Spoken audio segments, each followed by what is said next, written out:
небето. Те са като птици, ято, войски на НАТО. С думи се наема, с думи уволнява, думи се разливат ме като вълна и ме събарят. Думи дава, думи взема, думи водят пред дилема. Думите помагат ми да си оправя пак проблема. Приземяват ме като пропаднал самолет. Думите са химикалка в ръцете на поет. От устата на някой те са пистолет. Думите нямат крака, но могат да ходят напред.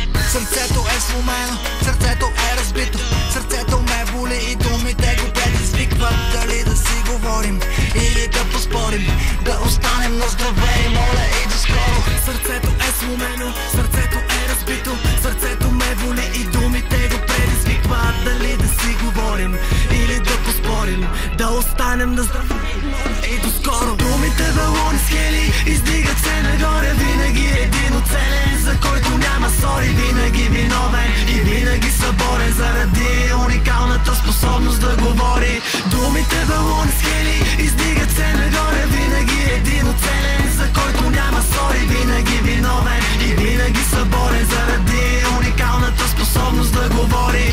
Не подценявай думите, когато съм пред теб. Думите са рядка болест, за която няма лек. Както казваме Кобейн, после казваме Кърт. Така и думата война е заредена със смърт.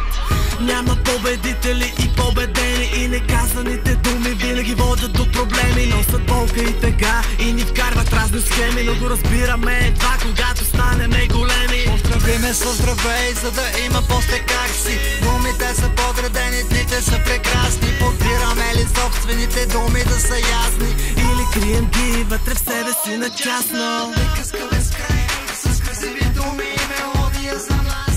От гитарни струни наливам и забравям за моментите трудни. Единствено думите ни карат да сме будни. Приказка без край, с красиви думи и мелодия за нас.